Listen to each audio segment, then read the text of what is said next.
Nome: Paulo Freire. Data de nascimento: 19 de setembro de 1921.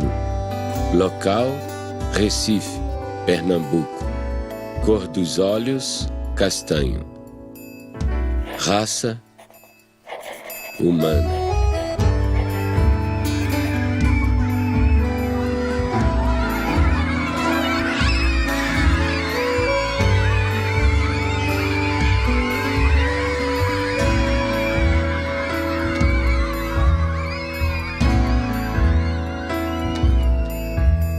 Meu primeiro mundo foi o quintal de casa, com suas mangueiras, cajueiros de fronde, quase ajoelhando-se no chão sombreado.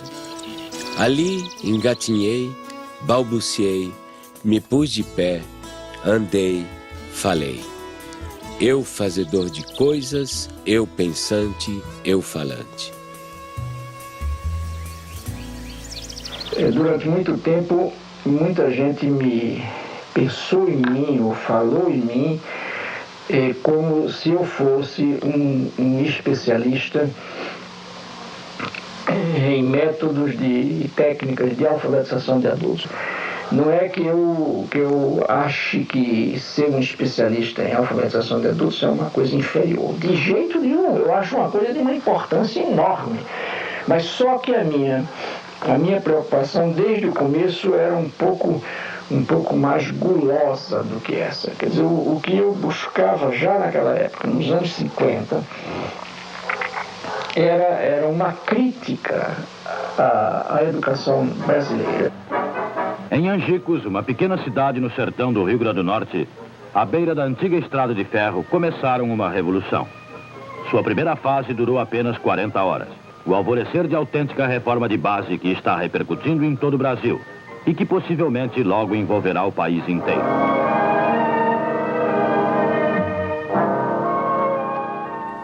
Eu tinha 6 anos de idade e tenho várias lembranças de lá, do Círculo da Cultura. Aprendi a ler sentada no colo do meu pai. Isso me fascina.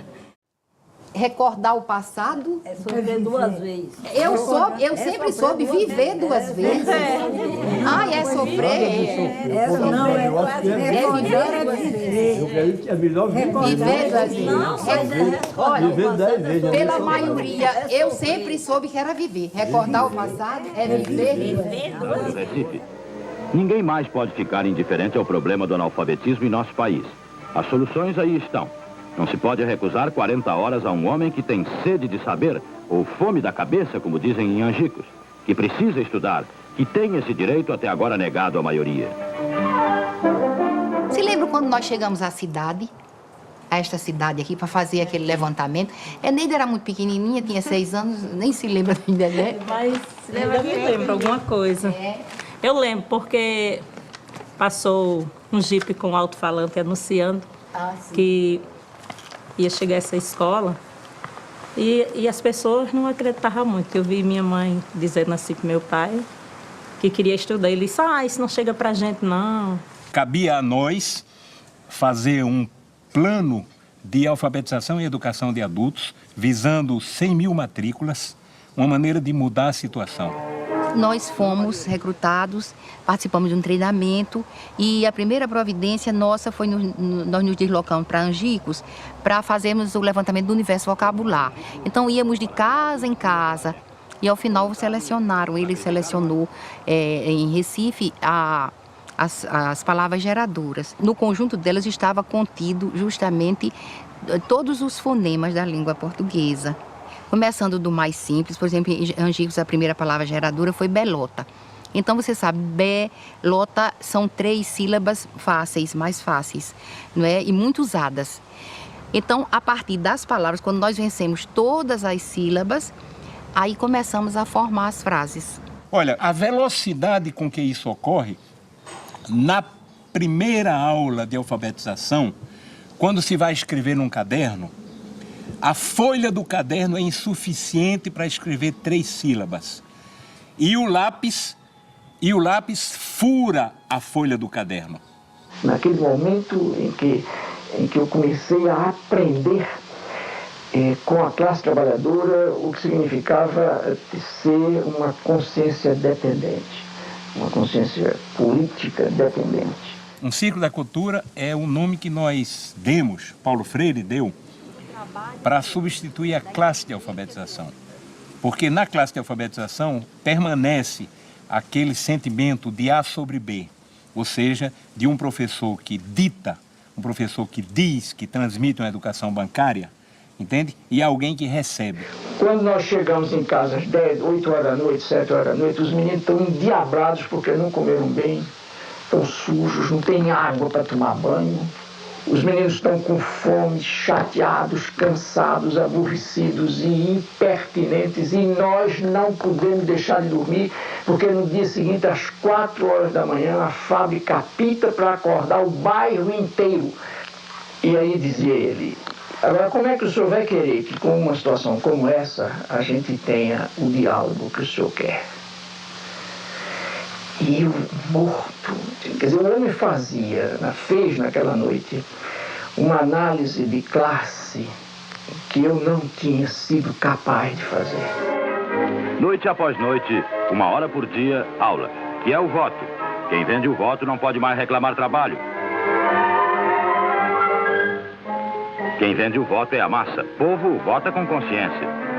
A política, né, na época, havia muita pressão, né, aos movimentos sociais e nós estávamos em pleno trabalho de alfabetização em 64, quando houve o golpe. E quem estivesse naquela escola estudando, quando viesse, aí pegava aquele povo todinho e levava, prendia. Sim, aí todo mundo ficou com medo, né? Eu sei que papai chegou em casa e disse: olha, minha filha, mamãe, você ajuda que for de papel, ajunte papel, lápis, livro e faça um foguinho, bota em cima e toca foguinho tudinho. Desse mesmo jeito eu fiz.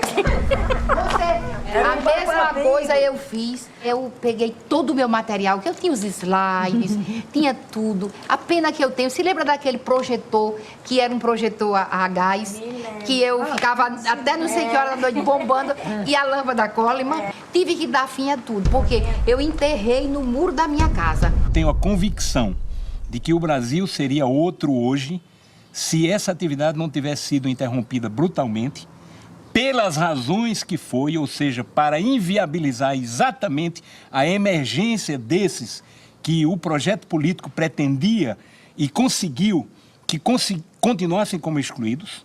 O objetivo foi esse, não foi outro. Não era nada pessoal contra Paulo Freire, contra mim, contra quem participou dessa atividade. E eu sempre me emociono e fico me lembrando, porque aquilo era feito com o coração. Com amor, né? Com amor. Sei votar, aprendi a escrever meu nome. Tive em outras escolas, mas o que mereceu mesmo, que descolou mesmo, que eu me orgulhei em dizer eu não sou mais analfabeto, foi Paulo Freire. Paulo Freire colocou o oprimido na história. Ele deu visibilidade a alguma coisa que estava lá historicamente sendo invisibilizada pela cultura dominante. Então, pondo no palco da história o oprimido, ele estava fazendo um ato revolucionário. A concepção antropológica de Paulo Freire é muito simples. Primeiro, você é um ser curioso. Então, a curiosidade é uma categoria fundamental, principal. Segundo, você é um ser inacabado, incompleto, inconcluso. Portanto, você precisa do outro, né? E terceiro, né, se você nasceu como um ser de ligação, conectivo com o mundo, e você comparte com o outro, né, compartilha com o outro o mundo, né? Esse mundo está em transformação, portanto, a antropologia de Paulo Freire está baseada na ideia de que o ser humano está em constante evolução, em constante transformação.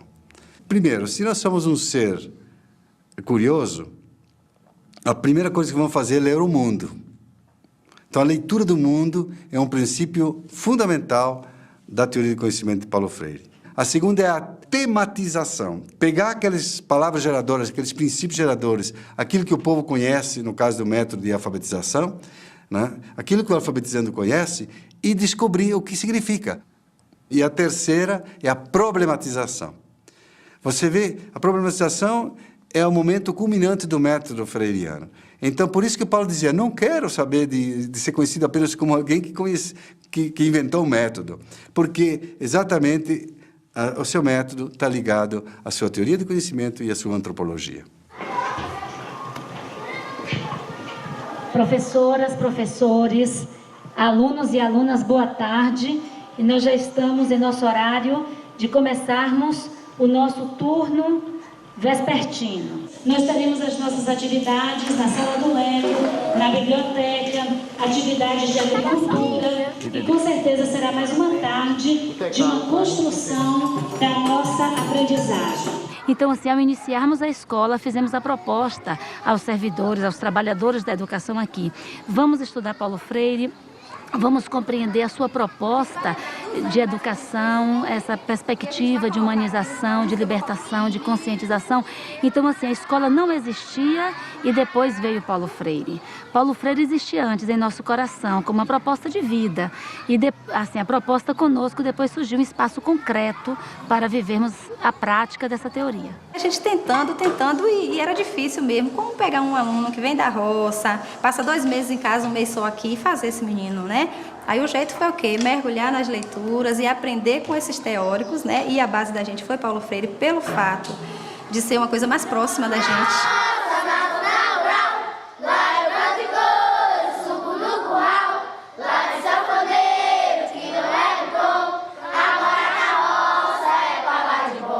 As crianças que nos chegam muito diferentes das crianças que são urbanas. Naturalmente, quando elas chegam, elas não conhecem o vaso sanitário, que para a gente é um valor, e isso ainda me emociona.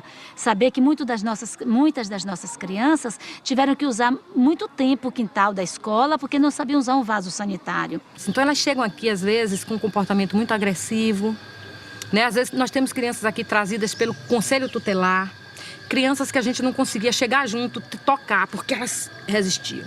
E hoje a gente vê, assim, transformação mesmo na vida deles, né? Hoje são crianças que sentam no colo, se a gente senta, eles vêm, chegam, sentam no colo. Crianças que a gente teve grande dificuldade para chegar junto. Ficou nervosa?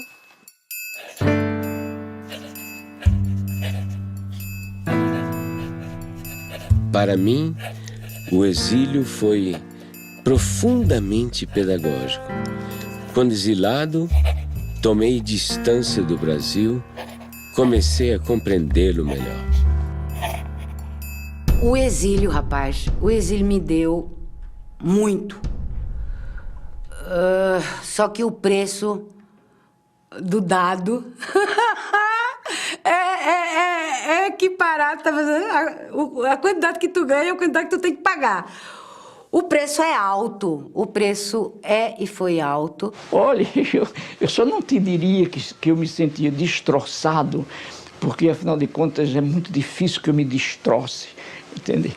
Mas eu sofri profundamente. Então havia dimensões da nossa cultura que me fustigavam, como por exemplo o gosto da comida. Nós, claro, tínhamos muita saudade do clima, da gente, da língua, né?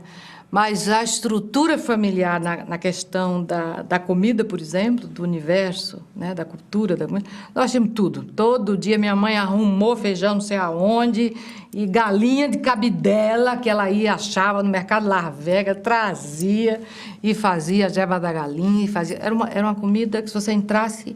Era uma casa pernambucana, era uma casa brasileira. E não há como sacrificar a sua identidade cultural. Eu nunca me senti melhor do que ninguém porque sou brasileiro, mas nunca me senti pior do que ninguém porque sou brasileiro.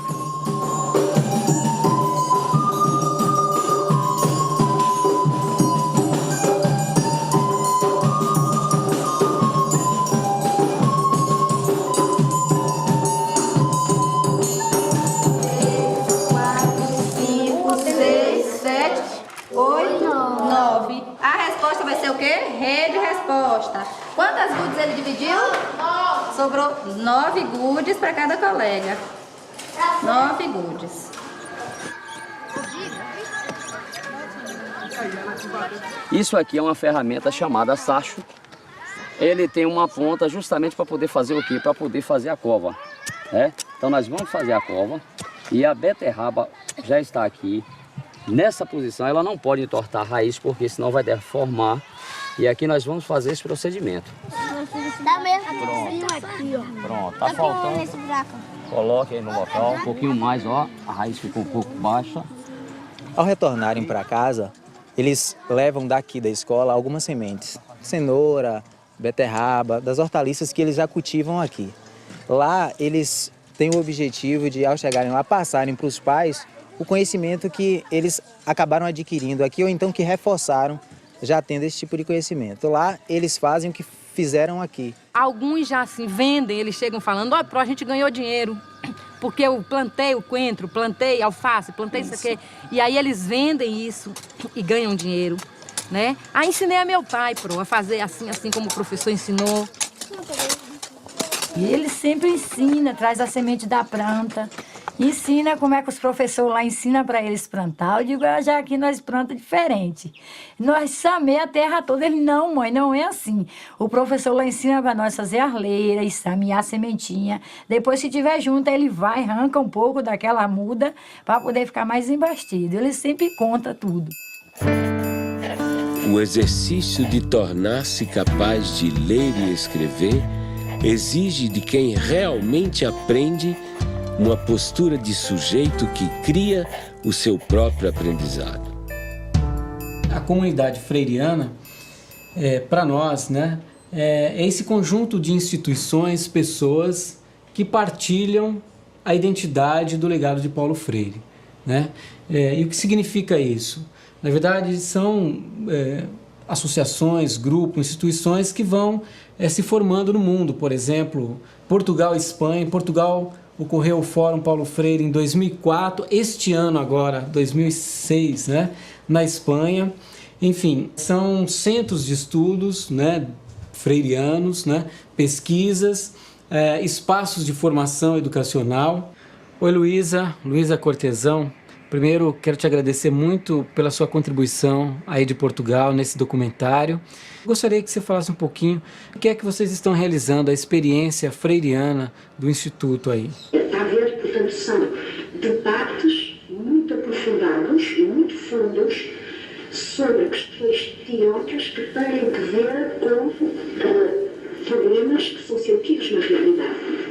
Fizemos, o título é exclusão ou exclusões, e fizemos, por exemplo, uma análise de problemas de exclusão social, de problemas de exclusão na saúde, de problemas de exclusão na justiça, de problemas de exclusão no trabalho, de problemas de exclusão na educação, e agora esse ciclo vai terminar com uma análise sociológica da problemática da exclusão.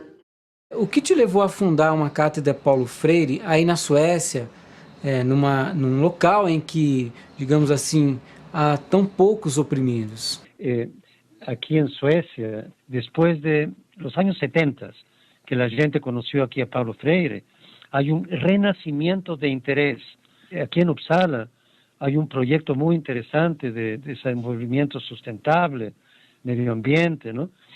E esta gente está muito interessada em los esquemas de conscientização, ¿no?, de pensamento crítico freiriano. Efectivamente, he trabajado con grupos étnicos oprimidos, incluso grupos indígenas, con camponeses, con operários também, ¿no? São dois traços de personalidade de Paulo. Primeiro, essa generosidade do menino aberto ao mundo sempre que quer conhecer, essa alegria de conhecer o mundo. Segundo, a conectividade, que já é uma qualidade do adulto. Conectividade e a relação. Acho uma definição perfeita para qualquer ser humano decente. Ser um menino é guardar um pouco toda aquela carga de emoção da criança e a conectividade, que já é um projeto das pessoas adultas. Paulo Freire foi um menino da zona rural igual a gente, que aprendeu a ler debaixo da sombra da mangueira. que gostava de ler, gostava de escrever. Foi um homem que queria transformar o mundo. O momento em que o pai estava a trabalhar, né? Na famosa biblioteca, no espaço de trabalho dele, né? Eram momentos assim que as brincadeiras mais ruidosas nossas, né, tinham que ser, né, afastadas, porque o pai, quer dizer, são coisas que ficam assim, né? São mensagens, estás a perceber, que te marcam rotundamente o corpo, né? Ele era uma pessoa frágil à maldade humana. E minha mãe sustentava a reversão disso no sentido: acorda, Paulo! O que você está pensando da vida, Paulo? Que é isso? O mundo é isso mesmo, Paulo? O paizinho nunca foi, assim, um pai no sentido de um pai físico muito constante. Não foi, isso não tem problema nenhum, digo isso mesmo, porque assim eu o percebia. Mas, no entanto, estás a ver, quando o desgraçado estava presente, mas ele estava presente com interesse, que, putz, imagina, era amplamente suficiente. Um homem extremamente humano, né? Extremamente bondoso, mas que também sabia ser muito duro quando era necessário com as pessoas, né? Quer dizer, ele tem uma frase dele que diz assim: se alguém quiser me insultar, que me chame de santinho. No campo pedagógico, é muito mais atual Paulo Freire. Porque a Unesco, por exemplo, colocou os 4 pilares da educação do futuro, né? Aprender a aprender, aprender a conviver, aprender a fazer e aprender a ser. São esses 4 pilares. Isso está dentro da teoria de Paulo Freire. Só que Paulo Freire acrescentaria um 5º, aprender por quê.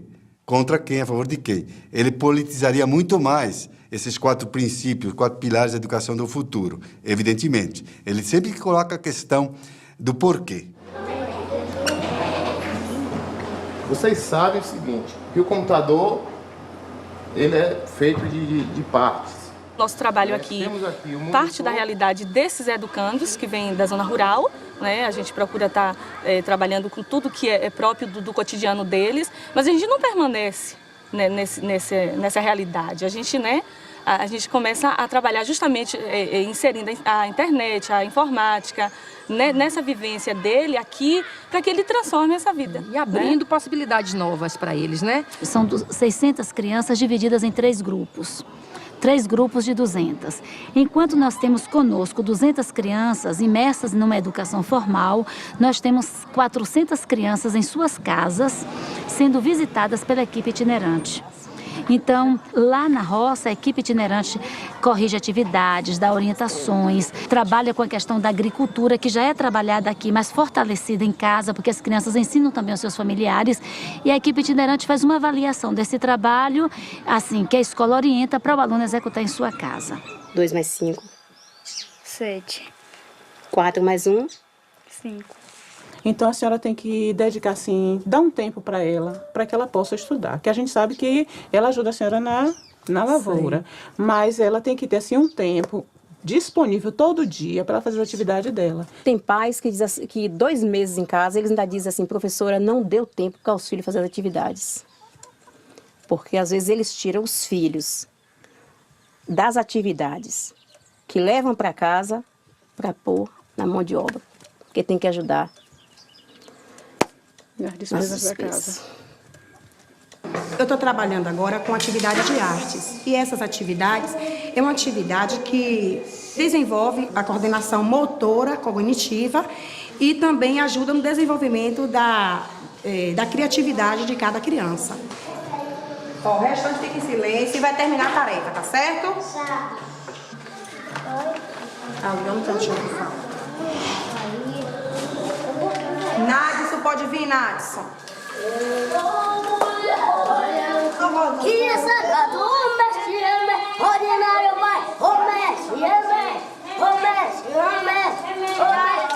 existe. E tomar o banho bem o quê? Passar o sabonete no corpo, atrás, no banho. tira a calcinha e tipo os meninos tiram a cueca. Lave a parte íntima de vocês bem lavada. Fica lá sujinho, aí vai criando sujeirinha, sujeira, sujeira, e daí cria dó.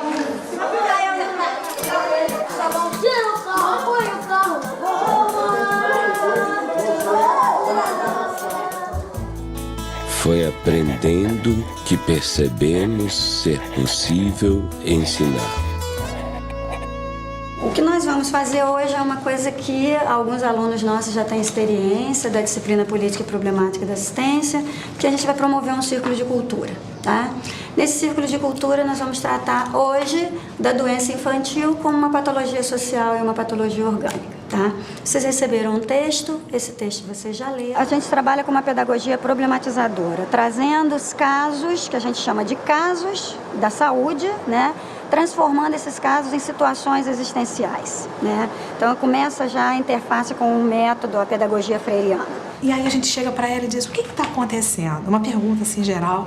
E aí ela desaba, ela tinha passado a noite na rua, porque ela tinha sido agredida em casa, e ela não tinha como voltar para casa, passou a noite na rua. E aquela criança, na realidade, aquele sintoma que ela estava apresentando, que era uma dificuldade, né, respiratória, e que se de repente o profissional não tem um olhar atento, ele vai funcionar a veia, fazer a medicação, e ela vai voltar para casa ou para a rua, que no caso era. Então essa doença, às vezes, quando chega, né, a gente tem que olhar muito mais do que aquela dificuldade da respiração, né? A gente tem esse convívio, esse contato maior, a gente tem uma maior autonomia, né, frente aos pacientes, então a gente pode ter essa troca mesmo.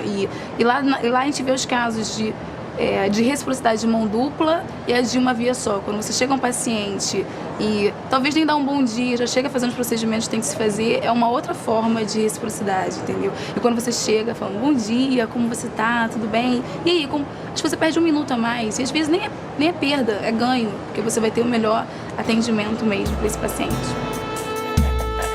Ensinar não é transferir conhecimento, mas criar as possibilidades para a sua produção ou a sua construção. Quem ensina, aprende ao ensinar, e quem aprende, ensina ao aprender.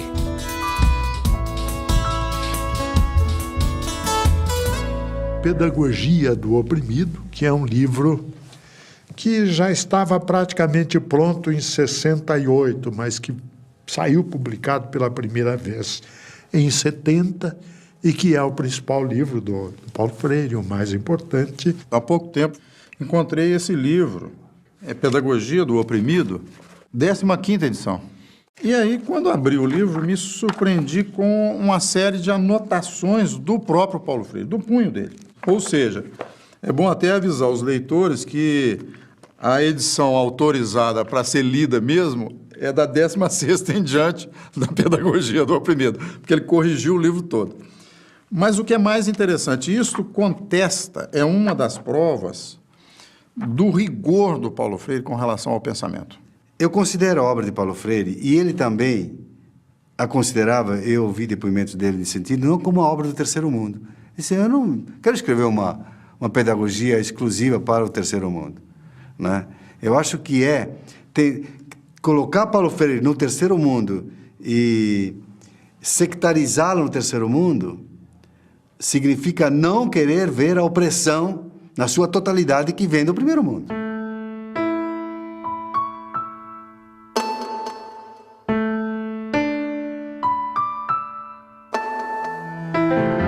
Ela foi a primeira leitora da pedagogia do oprimido, né? Ou seja, ela tinha uma sensibilidade, por exemplo, muito grande para escolher as palavras geradoras do método de alfabetização. E a Elza era uma grande educadora e que, inclusive, não acreditava que eu fosse outra coisa que não educador mesmo. Quer dizer, eu me lembro de uns sonhos que eu andei tendo na minha mocidade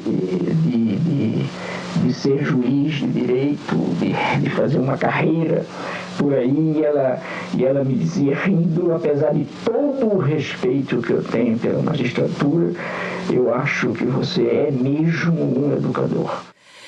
Porque era um diabo de um amor, rapaz, tão soberanamente amor, mas amor no sentido de desprendimento, amor no sentido de de consciência do outro. Olha só que coisa, né?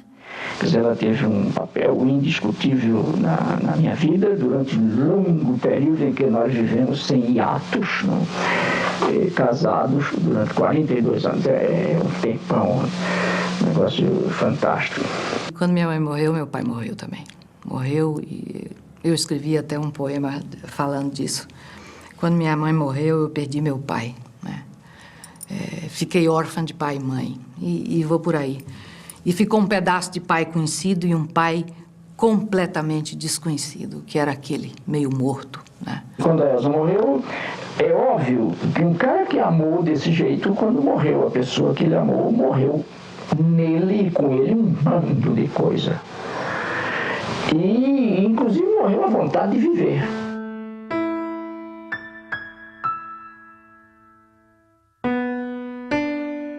Eu encontrei um Paulo maduro, um homem seguro, um homem cortês, extremamente amoroso, criativo e que se oferecia a mim na plenitude das suas qualidades. Nós temos que educar para sermos seres mais. E o ser mais em Paulo é isso, é ser mais humanos, ter mais qualidade enquanto gente.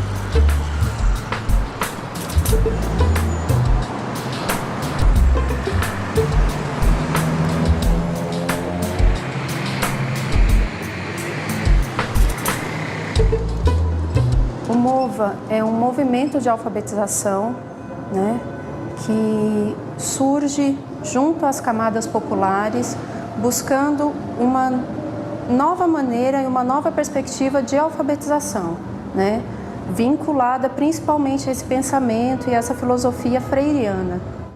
Logo que o Partido dos Trabalhadores ganhou a eleição em São Paulo, e através da prefeita Luísa Erundina, e antes mesmo dela convidá-lo para secretário, eu e o Paulo começamos a conversar sobre o desafio que estava colocado de criar um grande movimento de alfabetização de jovens e adultos na cidade de São Paulo. E logo a primeira ideia fundante era justamente essa ideia de que teria que ser um movimento. Aí por isso se chamou MOVA. Eu acho que uma das tarefas da educadora progressista hoje, com relação aos movimentos populares, é exatamente aprendendo com eles, com os movimentos populares, ensinar também. Quer dizer, não há por que temer, que tem o dever e a tarefa e o direito de ensinar também aos movimentos. De jeito nenhum eu jamais me entregaria aos movimentos como eterno discípulo deles. Mas de jeito nenhum, porque é mentira e é falso. Também não sou o eterno professor dos movimentos, mas eu sou o educador. É uma maneira diferente de aprender, entendeu? É uma maneira que eu não aprendi assim na escola, entendeu? Eu fiz até a 8ª série e muita coisa daqui não foi ensinado na escola. Aqui dentro do estado de São Paulo, trabalhando com esse público de catadores de materiais recicláveis e através da alfabetização, da leitura, da escrita, da matemática, das ciências, está ajudando as pessoas a se envolver um pouco mais nesse contexto e entender um pouco mais esse trabalho que elas fazem. E está instrumentalizando principalmente para que eles possam ser aceitos e inseridos dentro da sociedade que a gente vive. Eu não sabia como lidar com o preconceito das pessoas, entendeu? E aqui nas aulas eu tô aprendendo como lidar com isso, entendeu? O pessoal fala, nossa, mas você cata lixo? Eu não cato lixo, eu reciclo, entendeu? Lixo é o que você faz na sua casa.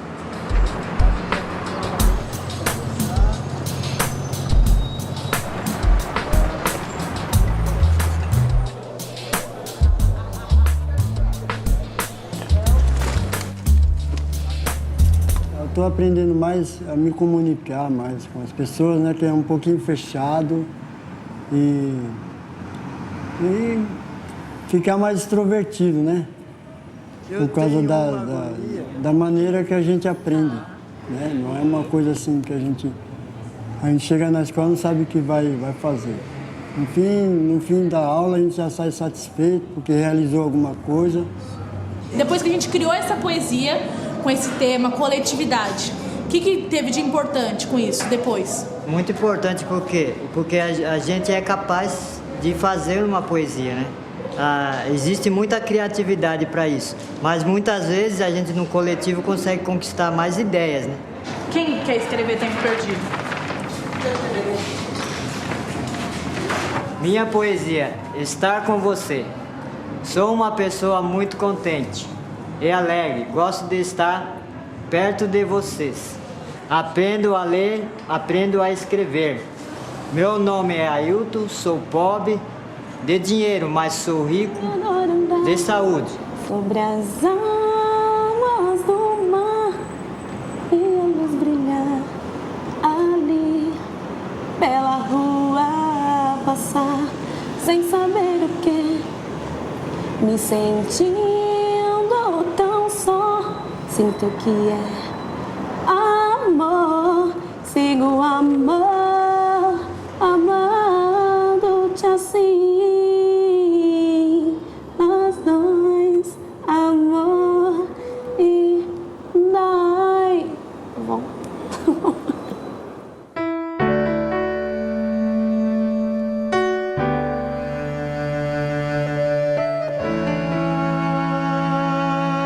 Eu acho que a gestão de Paulo Freire à frente da secretaria marcou, né, para sempre a possibilidade, né, do desenvolvimento de uma educação pública, popular e democrática.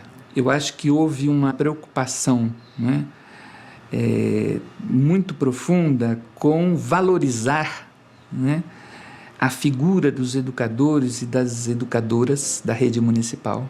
E aqui é preciso fazer um parênteses para dizer que eram considerados educadores e educadoras não só os professores, mas todas as pessoas que constituíam, né, o espaço da escola, a merendeira, o zelador, os funcionários, né? Eu sou um intelectual que não tem medo de ser amoroso.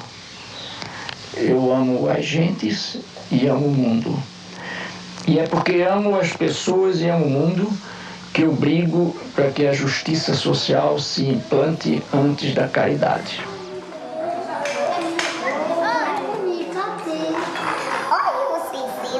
Ninguém começa lendo a palavra, porque antes da palavra, o que a gente tem para ler, à disposição da gente, é o mundo.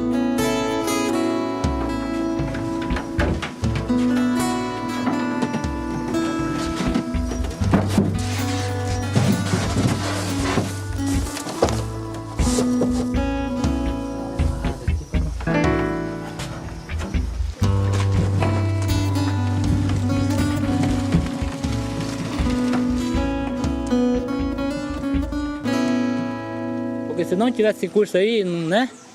Nós não aprendia mais a ler, não aprendia nada. Ia ficar pro resto da vida sem saber ler nada. Porque a pessoa que não sabe ler, praticamente ele é cego, né?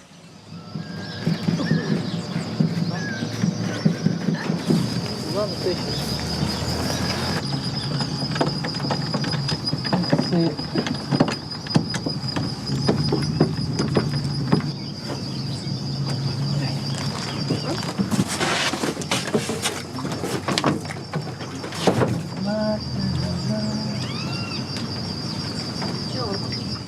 Você já sabendo ler, sabendo escrever, a gente fica mais seguro, né?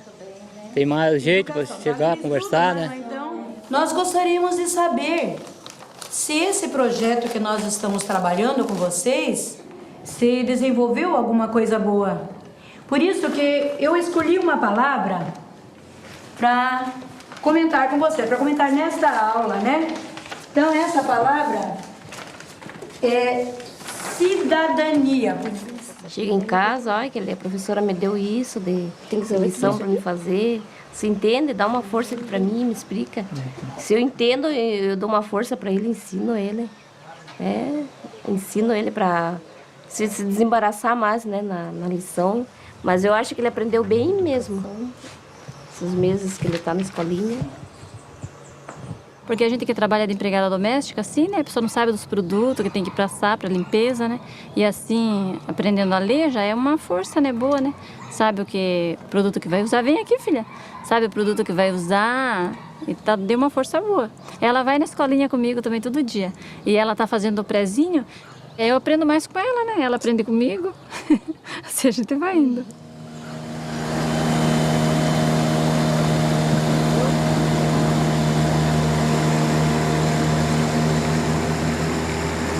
Quando eu comecei a dar aula para eles, eu pensei que eu não fosse conseguir, né? Eu pensei que eu não fosse conseguir devido à dificuldade deles, porque eles chegaram para mim cruz, né? Não sabiam nada.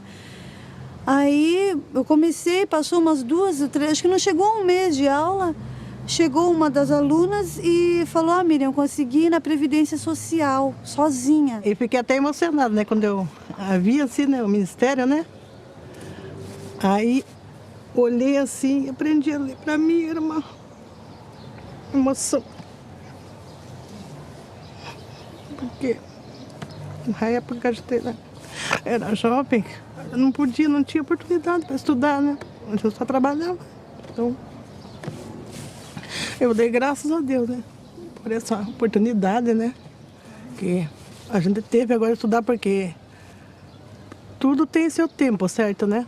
A alfabetização é uma experiência criadora. E significa que o alfabetizando tem que criar, tem que montar, para usar uma expressão mais técnica, o seu sistema de sinais gráficos. Quer dizer, ele tem que ser, no fundo, o arquiteto desta produção ou desta criação, obviamente ajudado, ou ele ou ela, ajudado pela educadora ou pelo educador. Para mim, muito serventia, né? Porque eu tinha problema de falta de letra. Para me escrever, eu comia muitas R, eu trocava assim, sabe? Agora não. Já estou bem melhor, graças a Deus. Quando eu vou no banco fazer sacar dinheiro, qualquer coisa que eu vou fazer no banco assim, eu já não vou com aquele medo que eu tinha, sabe? Então eu já vou ciente do que eu estou fazendo, né? Nosso Vale do Ribeira aqui, o Iguape, o que você fala não é necessário para nós aqui, dessas coisas ou do demais, alguma coisa que vocês não falaram? Em primeiro lugar, estudo, né? E segundo, para mim, é emprego. E vindo a indústria, fábricas, saúde essas também. coisas, aí gera emprego, né?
E outra pessoa aprendendo a ler e escrever pode pegar também pode arrumar um outro serviço melhor, né? Tem tudo isso, então eu estou estudando e graças a Deus estou aprendendo. Vamos ver se chegou lá, né? A família é maior que a gente tem. É feliz quem mantém, ela tanto ajuda e reprime também. Quem tem mãe tá numa boa, quem tem pai tá vindo à toa. Tem momentos que a gente discute e tem outros que a gente curte. Tem momentos que a gente discute. Quando veio a ditadura, a primeira coisa que fez foi um projeto que, se não me engano, se chamava Mobral e que tinha como lema o seguinte: é preciso ensinar as pessoas a ler para que elas possam ler as ordens que vêm por escrito, que era exatamente o contrário do processo dialogal do Paulo Freire, que tem tudo a ver com o teatro do oprimido e com Sócrates, que também usava esse processo do diálogo para que se chegasse a uma descoberta. Agora, para que você atinja o conhecimento, não basta ter a informação. É necessário juntar a informação que você recebe com aquelas que você já tinha e daí poder concluir com uma decisão ética, com uma ação ética, não é? São esses os momentos do conhecimento real. E o ensinar, se a gente não recebe daquele a quem ensina nada, nós vamos estar pondo na cabeça dele algumas informações que podem ser verdadeiras, mas que não vão servir para nada, e na nossa cabeça nós vamos apenas estar despejando alguma coisa que temos sem nada receber em troca.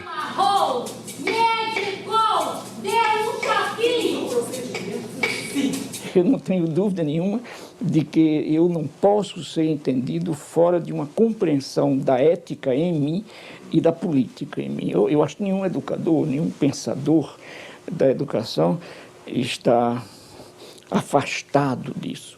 Quer dizer, a educação, enquanto formação humana, é um esforço indiscutivelmente ético e estético. Quer dizer, não há como separar também a decência da boniteza. Entende? Quer dizer, a educação, enquanto busca de boniteza, necessariamente procura a decência também, a decência do ser.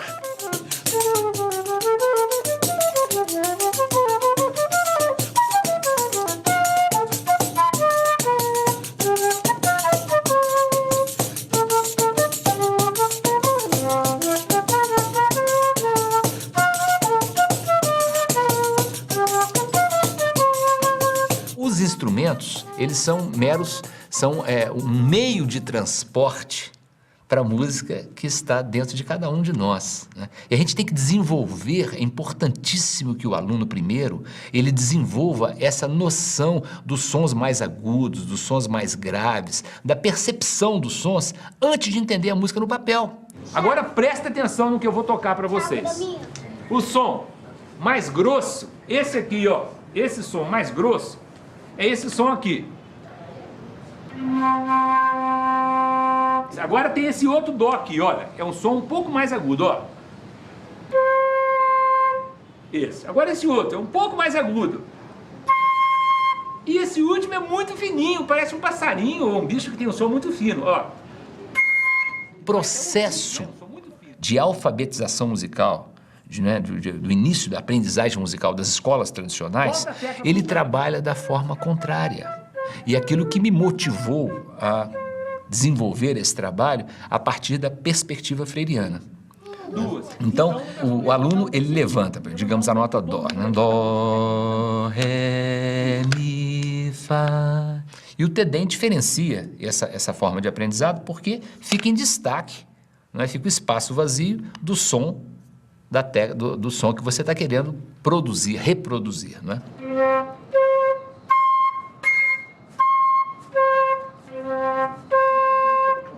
Qual foi?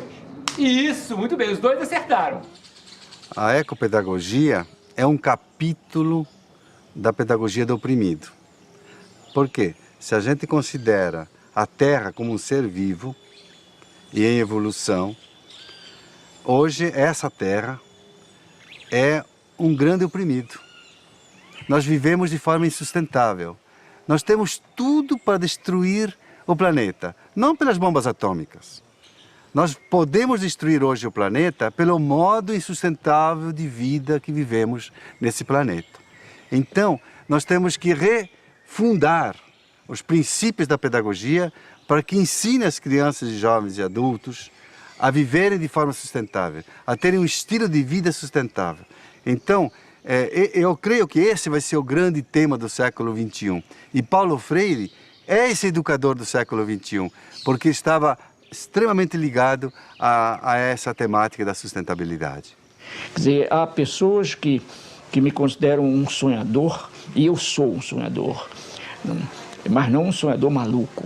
Entendeu? Mas há pessoas que me consideram um idealista, mas um idealista perigoso. Entendeu? E para mim, não. Para mim, a esperança faz parte disso que a gente vem chamando natureza humana. Eu gostaria de ser lembrado como um sujeito que amou profundamente o mundo e as pessoas, os bichos, as árvores, as águas, a vida.